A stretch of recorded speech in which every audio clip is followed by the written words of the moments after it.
Auzubillahiminashaitanirrajim. Bismillahirrahmanirrahim. Assalamu alaikum dear students. Myself is Nazir Ahmad Sheikh, teacher UPS Outway. इस वक्त जो हमारा class है वो है क्लास 8 सब्जेक्ट इंग्लिश, और आज जो हमने टॉपिक सिलेक्ट किया है वो है नरेशन, जिसे डायरेक्ट इनडायरेक्ट स्पीच भी कहते हैं। डायरेक्ट स्पीच को हम कैसे इनडायरेक्ट में ट्रांसफ़र करते हैं, तब्दील करते हैं, या इनडायरेक्ट को कैसे हम डायरेक्ट में ट्रांसफ़र करते हैं, इसको कहते हैं दूसरे अल्फाज में नरेशन। आज से इंशाल्लाह हम ये टॉपिक उठा रहे हैं। इसमें कुछ रूल्स हैं, किस तरह से चेंज ऑफ प्रोनाउंस होती है, चेंज ऑफ वर्ब होती है, चेंज ऑफ मॉडल्स होती है, चेंज ऑफ एडवर्ब्स होती हैं। बहुत सारी चेंजेस इसमें होती है जब हम ट्रांसफ़र करते हैं डायरेक्ट स्पीच से इनडायरेक्ट स्पीच में। पहले जो है डायरेक्ट या इनडायरेक्ट स्पीच, इसको हम नरेशन भी कहते हैं। जब इसको नरेट करते हैं, उसको चेंज करते हैं, क्योंकि जो डायरेक्ट स्पीच है इसके दो पार्ट्स हैं। एक होता है जो यहाँ पर मैंने इसको दो पार्ट्स में डिवाइड किया है। यहाँ पर मैंने दो सेंटेंसेस लिखे हैं। इसके जो दो पार्ट्स हैं, एक पार्ट जो इन्वर्टेड कॉमास से बाहर है और एक पार्ट जो इन्वर्टेड कॉमास के अंदर है। ये जो पार्ट है रिपोर्टिंग वर्ब का, ये जो डायरेक्ट स्पीच है, ये जो डायरेक्ट स्पीच वो होती है, पहले मैं आपको बताता हूँ। जो डायरेक्ट स्पीच होती है, ये होती है किसी शख्स की, जब हम बात किसी के सामने करते हैं, हम अगर उसको उसी अंदाज में पेश करेंगे जिन अल्फाज में उसने बात की है, उन्हीं अल्फाज में अगर हम पेश करेंगे, वो होती है डायरेक्ट स्पीच। अगर हम इस किसी शख्स की जो वो बात होगी, उसको जो उसने कही है हमसे, उसको हम अपने अल्फाज में बयान करेंगे, तो उसको हम इनडायरेक्ट में पेश करते हैं। यहाँ पर जो है डायरेक्ट स्पीच इसके दो पार्ट्स हैं। एक जो है इन्वर्टेड कॉमास के बाहर है, एक इन्वर्टेड कॉमास के अंदर है। ये जो इन्वर्टेड कॉमास के बाहर जो पार्ट है, इसको कहते हैं रिपोर्टिंग वर्ब। और ये जो पार्ट इसका इन्वर्टेड कॉमास के अंदर रहता है, इसको कहते हैं रिपोर्टेड स्पीच।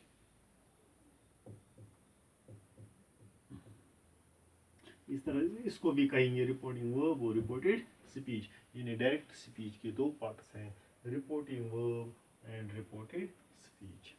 आपको अब ये याद रखना होगा, जब हम इसको चेंज करते हैं डायरेक्ट स्पीच को इनडायरेक्ट स्पीच में, तो उसमें कौन कौन सी तब्दीलियाँ होती हैं। पहले यहाँ पर हम चेंज ऑफ प्रोनाउंस पढ़ेंगे। जब हम डायरेक्ट स्पीच को इनडायरेक्ट स्पीच में ट्रांसफ़र करते हैं, तब्दील करते हैं, वहाँ पर प्रोनाउंस में क्या चेंज आती है। यहाँ पर मैंने लिखा फर्स्ट पर्सन प्रोनाउन। ये जो फर्स्ट पर्सन प्रोनाउन आपको मालूम है, आई एंड वी। आई होता है singular, first person singular pronoun, we होता है plural, first person plural pronoun. ये जो फर्स्ट पर्सन प्रोनाउन है वो चेंज होते हैं according to the subject of the reporting verb. यहाँ पर जो है सब्जेक्ट ऑफ द रिपोर्टिंग, ये है रिपोर्टिंग वर्ब। ये जो है इसको हम रिपोर्टिंग वर्ब कहते हैं। जब फर्स्ट पर्सन प्रोनाउंस यहाँ पर हम चेंज कहाँ करते हैं, हम प्रोनाउंस की जो इन्वर्टेड कॉमास के अंदर जो पार्ट है रिपोर्टेड स्पीच का, इसके जो प्रोनाउंस हैं, फॉर एग्जांपल यहाँ पर जो प्रोनाउन है आई, इसका चेंज हम करते हैं। इस तरह से यहाँ पर भी आई है, यहाँ इनको हम चेंज करते हैं। इसके लिए जो फर्स्ट पर्सन प्रोनाउन है आई एंड वी, अगर यहाँ पर फर्स्ट पर्सन प्रोनाउंस होंगे, जैसे यहाँ पर है I, first person pronoun, they change according to the subject of the reporting verb. ये चेंज होंगे subject of the reporting verb के मुताबिक। यानी subject of the reporting verb यहाँ पर कौन है, he, third person singular masculine pronoun, यानी ही। यानी ये जो आई होगा, it will change according to the subject of the reporting verb. Subject of the reporting verb क्या है, ही। जैसे अगर हम इसको इनडायरेक्ट में कहते हैं, ही सैड, यहाँ पर जो ये है डायरेक्ट स्पीच में, he said comma inverted commas begin I ate an Apple.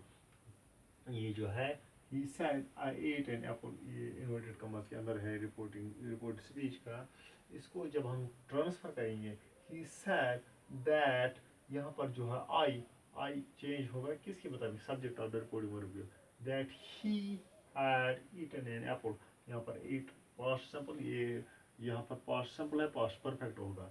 That he had eaten an apple, यानी ये जो आई है first person pronoun, it will change according to subject of the reporting verb, यहाँ पर ही आएगा।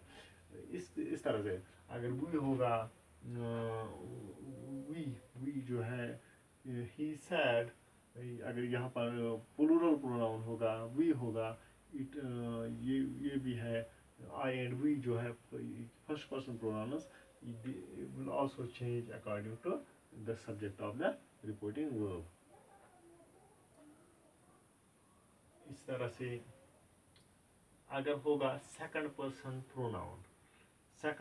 Pronoun होगा, it will change according to object of the reporting verb. Second person pronoun में क्या आता है, यू जो होगा, यानी वो सेकंड पर्सन प्रोनाउन एक है, वो है you.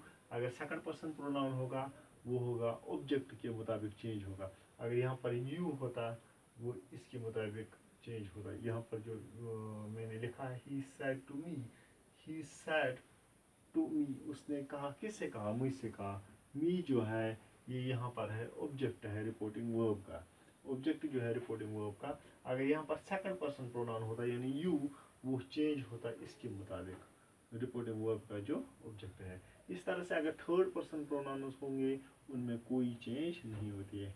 He, she, it and they, उनके अंदर कोई चेंज नहीं होती। अगर यहाँ पर ही, शी, इट या दे आता तो कोई चेंज नहीं होती। वैसे ही हम ही, शी, इट एंड दे लिखते हैं जब हम इसको इनडायरेक्ट में करते हैं। यहाँ पर फिर से एक बार, अगर फर्स्ट पर्सन प्रोनाउन होंगे वो चेंज होंगे according to subject of the reporting verb, यानी सब्जेक्ट क्या होगा रिपोर्टिंग वर्ब का, उसी के मुताबिक, यानी आई एंड वी चेंज होंगे according to subject of the reporting verb. अगर सेकंड पर्सन प्रोनाउन होंगे यानी you, second person pronoun you होगा, that will change according to the object of the reporting verb, यानी ऑब्जेक्ट कौन होगा reporting verb का, उसके मुताबिक। उसके बाद अगर थर्ड पर्सन प्रोनाउंस होंगे ही, शी, इट एंड दे, उनके अंदर कोई चेंज नहीं होगी। इस तरह से जो चेंज ऑफ प्रोनाउंस होते हैं डायरेक्ट इनडायरेक्ट स्पीच में, यहाँ पर हमने आज सीखा। Thanks a lot.